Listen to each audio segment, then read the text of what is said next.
მოგესალმებით მეგობრებო.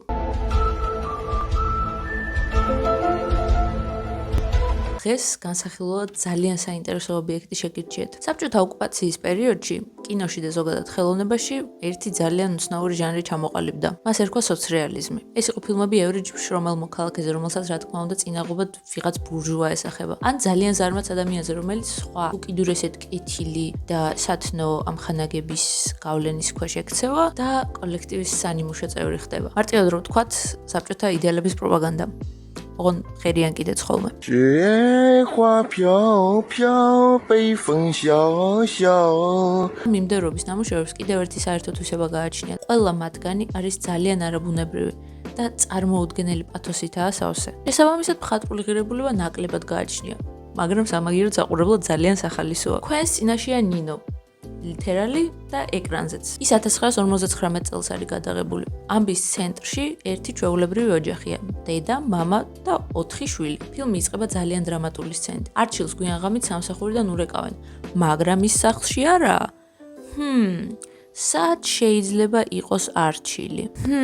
თქვენი აზრით, რას შეიძლება ნიშნავდეს მისი ცოლის ესეთი მიმიკები?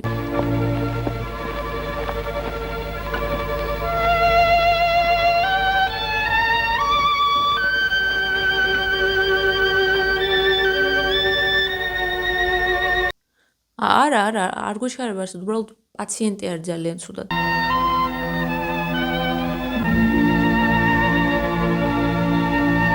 ხო, გარეთ მშვენიერი ამინდია, ფეხით გასეირნებად შეიძლება. მოკლედ, ნინო თავის ქმარს საყვარელთან ადგება და ორივეს აქაც ცალ-ცალკე საწოლებში ძინავთ. ექსპოზიციური ნაწილი კი არის იმისთვის, რომ გარემო და პერსონაჟები გავიცნოთ. მაგრამ წესიერ ფილმებში ეს თანმიმდევრულად ხდება. ისე რომ თხრობის ბუნებრივი მიმდინარეობა და შესაბამისად ბუნებრივი ხაზი არ დაიროვას. ისე მაგარი ლუზერები არიან, ვინც ეგრე აკეთებენ, ხო? მამა წასულია მივლინებაში. დიახ. რამდენი და უკვე თვეა. ვინ მითხრა და დედა? ხო, არჩილის. დიახ, არჩილის ბინაა. ხო, მამა ჩემია. მე მზია. წარმოიდგინეთ, ტელეფონზე მართლა ესე რომ ვლაპარაკობდეთ ყოველთვის. ალო? დიახ, მე ვარ. დიახ, ცირკის დირექტორი ვარ. დიახ, მზია მქვია სახელად. დიახ, მამა ჩემი მეათე თაობის ჯედაია, ბაბუა ჩემი მეგრელი. დაიცა, მე არ მიკითხავს, მე ვაკანსიაზე ვერეკავდი. ოე, არ დამთავრებია.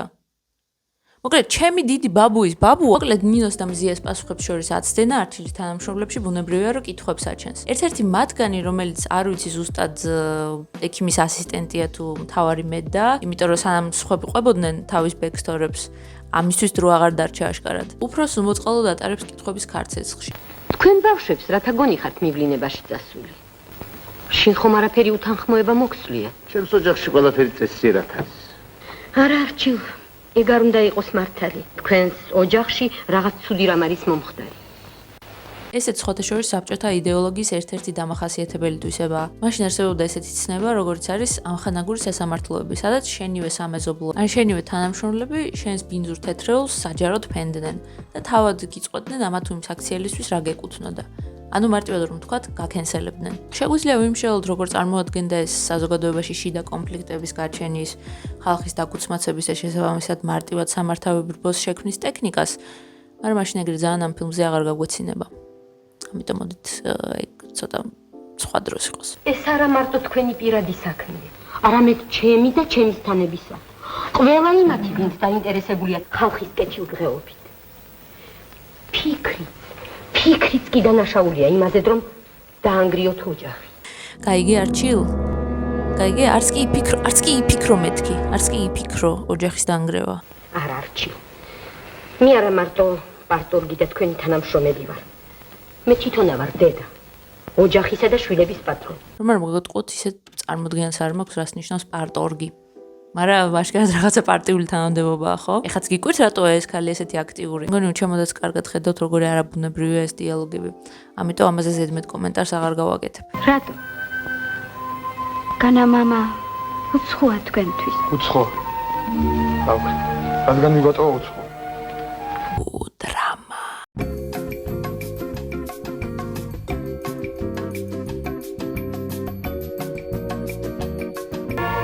დოდა ადე ბიჭო, ძილის გუდა. 1, 2. დედის ხმარი გადახრემებს აგიდო თორიათება ხო გითხარით მღერიან თქო. ყოველ ჯერზე მეცინება ამაზე. იმიტომ რომ საშუალო სტატისტიკური ადამიანი დღისით რომ იღვიძებ, დღისით კი არა დილის 7-8 საათზე კაი რომ იღვიძებ. ესეთ ხმას გამოსცემ პირველ რიგში? ვახტანგ მაცალეძილი, გთხოვდა იმახსოვს რომ უკვე მეორე ცვლაში მეცადინო. ო მართლა ბოდიში, სულ აღარ გამახსენდა. მაშინ რა აზრი ქონდა ამ სცენას? ან ეგეც სიახლოვეს რო ცოტა გაიწირა? რიას ნოდარის პაპეროსები ჯიბეში აქვს. ეკითხები რატომ ამოიღე მეთქი? ვიცოდი შეწუხდებოდი. ნოდარიც შემეწოდა. მაგრამ ამის შემდეგ ნოდარი პაპიროს აღარ გაეკარება. ეს რო ცოტა სხვა ვიდეო იყოს ამ ფილმზე გამომივიდა და ძალიან დასაბუთებული კონსპირაცია და ვიტყოდი რომ მთელი ოჯახი ზებუნებრივი ძალის არსებები არიან თქო რომლებიც ადამიანების გარემოში ინტეგრაციას ცდილობენ და ძალიან არ გამოსდით. რა არ არიან? მე პირადად ყველამ რო ესე დამიწყოს გარშემო ესეთი დალაგებული და დავარცხნილი საუბარი და თან სულ ერთი ემოციით ხო, ვახტანგ, რატომ მოსწიე პაპიროსი რამე თუ მან ნუ თუ მეტად გაგინადგურა ფილტვები? მაპატიე დედავ. მეც აღარასოდეს ვიზამ. ალო, მილიცია? მთელი ჩემი ოჯახი არის ასწრაფოდ გულაგში გადასასახლებელი, იმიტომ რომ ყველანი ეწევიან პაპიროსებს და სხვა ქალებთან ერთად ძინავთ სახლებში. ხო, რა თქმა უნდა, ცალ-ცალკე საწოლებში. ვინ დაწერა სცენარი ხალხო, ანუ ნამდვილ ადამიანებთან 20 წელი მაინც არ უნდა გქონდეს არანაირი კომუნიკაცია, აი ესეთი წარმოდგენა რომ შეგექმნას ცხოვრებაზე. მოკლედ მას შემდეგ რაც სანიმუშო ოჯახის ყველა წევრი გარდა კარდინალური დანაშაულის ჩამდენი და საზოგადოების მუწუკი 13 წლის ბავშვისა სახლიდან საქმეებზე გადის, მისტერ ჩემი საკუთარი საწოლი ბინას უბრუნდება ერთი კონკრეტული მისიით. ეწევა ერთ სიგარეტს, აკეთებს ობლიგაციების რეკლამას და ძალიან საკაიფოდ მიდის. ეგონო ბავშვებს მიბინებაში. იმასაც ვიტყვით თუ აქ ვიყავი. ასე შორს. ასხვისგებლობებისგან გაქცევა არასდროს ყოფილა ესეთი ეფექტური. შინაარს უფრო ზოგადი კუთხით რო დაუბრუნდეთ, არა და არ მინდა. მე თქმა უნდა იწყება გაუგებრობათა მთელი სერია. არჩილის გერის დანაშაულებები მთლიანად ყველა ბრალდება ნინოს შვილებს. ეს ისე იწელება ათასნაირ გაუგებარ, ახლართულ და უაზრო სცენებში და თან ამ პერსონაჟებიდან არც ერთს რო არ გააჩნია რაღაცა სიღრმე და ყველა ესეთი ერთგანზომილებიანია, რომ არანაირი თვისება არ აქვს, რომელიც რაიმე თანაგრძნობას, ემპათიას რაღაცას მაინც გამოიწვევდა ჩვენში მათი ბედის მიმართ. ყველა რაღაცა ძალიან ზედმეტად აზვიადებს ყველაფერს და ისეთი განწყობით მოძრაობენ, რომ აი თითქოს ყველაზე უკეთესები არიან. მაგალითად ეს ქალი მაღაზიის გამყიდველი. დღეს დილით თქვენმა ვაჟმა აქ პაპიროსი იყიდა. ხო? ალბათ მამისათვის. რომელმა? მცროსმა. მაგრამ ქალბატონო თქვენ მიყიდეთ სიგარეტი. აი ხლა ეს ინტრიგანი თუ არა. როგორ არ საიდან ქმნიან ეს პერსონაჟები ყველაფრისგან პრობლემებს. აი ბავშვი მოდის შენთან მაღაზიაში და გეუბნება რომ სიგარეტი მომყიდე. რას აკეთებ ამ დროს დალაგებული ადეკვატური ისეთი ადამიანი. ეუბნები რომ არ მოყიდი, ეუბნები რომ არ მოყიდი, ეუბნები რომ არ მოყიდი და თან მაღაზიიდან აგდებ. და მიყიდი სიგარეტს. ოღონდ მე დედამისი რომ მოვა, იმას მოუყვებ რომ ой, თქვენ მაშინმა იყიდა პაპიროსი ჩემგან. რა საშინელება. თქვენ პასუხს ამ კითხვაზე რა თქმა უნდა არ ველოდები, იმიტომ კი არა დავუშვათ რომ ეკრანის მიღმა რაღაცა რომ მიპასუხოთ აქ ვერ გავიგებ. უფრო იმიტომ რომ პატივს გცემთ ძალიან და ასეთ სულელურ კითხვას ვერ გაკადრებთ. ეხლა შემდეგი სულელური კითხვა. თქვენი აზრით რა რეაქცია მოყვება დედისგან ამ მოვლენას? დღეს ხუთიანი მივიღე.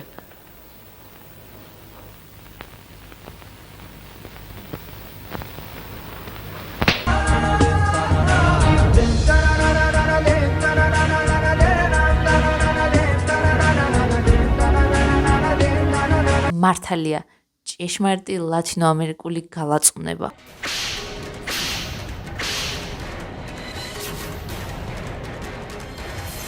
დედამ სილაგავად.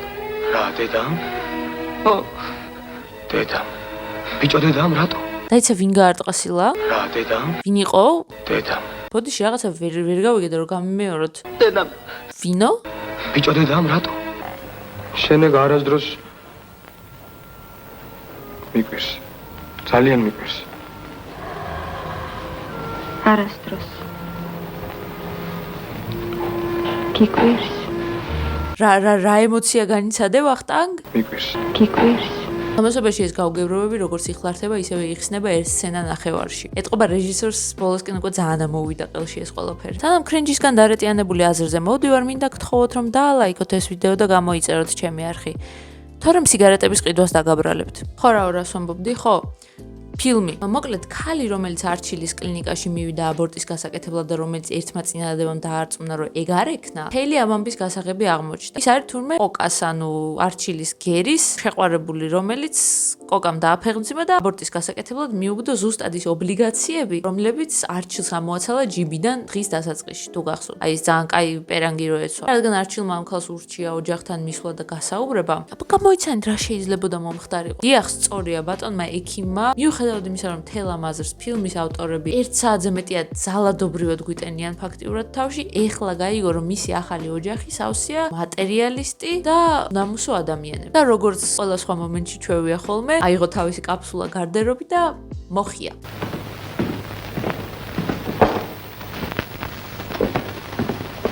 არჩი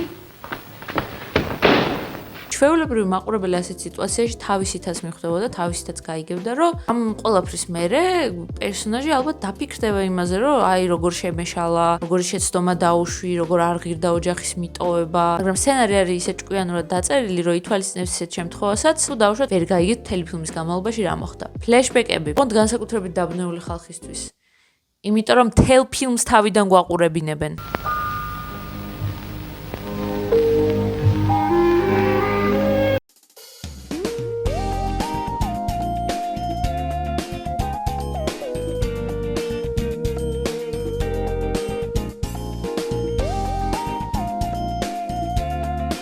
და იმ შემთხვევაში თუ ეხაც ვერ გაიგეთ საერთოდ რა ხდება, პარტ ვიღაც დაგეხმარებათ აუცილებლად. გარდა ამისა მე დღეს კიდევ რა მოხდა? დღეს კიდევ ისეთი შეცდომა მომივიდა. რა შეცდომა? დანაშაულო ბავშვს ფუძოლა დავწა. ისა ეს ქალი ამ სცენაში მაგონებს ამერიკული კლასიკური რომკომის პერსონაჟს, კერძოდ მთავარი გმირის საუკეთესო მეგობარს, რომელიც მთავარი გმირის ბოლოს წინა სცენაში ზუსტად ეუბნება ხოლმე, რომ არჩიოს თავისი სიყვარული და გაეკიდოს თავის სატრფოს. მას შემდეგ რაც ნინოს შვილი ჰარი პოტერის ყველაზე მარტივ კოსპლეის გააკეთებს, სინანულით ახსავსე არჩილის სადარბაზოს კარებს შემოაღებს და რას აკეთებს მთავარი გმირი ამდენი დამცირების შეურაცხყოფის და სართულის მერე? თუ პატიებამდე მივიდა? იმიტომ რომ ის გონიერი ადამიანია. პირველ შეხედვით ჩანს, რომ ეს არ არის ისტორია ქალზე, რომელმაც უბრალოდ ცხოვრების ახალი ფურცლიდან დაწყება აირჩია. ეს არის აგიტაცია და რეკლამა იმისა, რომ უნდა აპატიო ქმარის ღალატი თუ გინდა რომ კარგი ცოლი და დედა იყო. და მთლიანად ეს ფილმი არის ცოცხალი მაგალითი იმისი, რომ იძულება და პროპაგანდა კრეატიულ პროცესს შინაგანად ალპობს. ეს ნამუშევარი მხატვრული კუთხით არის აბსოლუტურად ცარიელი. ანუ მთავარი ღირსება რაღაცა, რაც უნდა კონდეს შემოქმედებით ნაწარმოებს არ გააჩნია, არანაირ ემოციას არ იწვევს. სამაგიეროდ თავში გვიტენის აზრებს იმასთან დაკავშირებით, თუ როგორი უნდა იყოს კარგი ადამიანი. მე არ მჯერა, რომ დედამიწაზე მართლა არსებობდეს ერთი სულიერი მაინც, ვისაც ენდომებოდა ესეთი ცხოვრება. ცხოვრება, სადაც მსჯელობის სივრცე არ არსებობს, არავინ არავის არ ენდობა და რაღაცა ჩარჩოების იქეთ ვერ გახვალ ვერაფრით. აქ წარმოჩენილი სამყარო მართალია ძალიან სასაცილოა, იმიტომ რომ ძალიან არაბუნებრივია, მაგრამ ამავე დროს არის რაღაც ძალიან შემზარავად სტერილური და ადამიანები გვანან რაღაც გაწვრთნილ რობოტებს. მოკლედ როგორი მესიჯიც არის, ისეთი ფილმია. მეტი რა ვთქვა, თუ დღევანდელი ვიდეო მოგეწონათ, დაალაიქეთ და არხი გამოიწერეთ, იმიტომ რომ ეს ჩემი აქ ბოლო გალობა არ არის. და ხო, კარგად იყავით.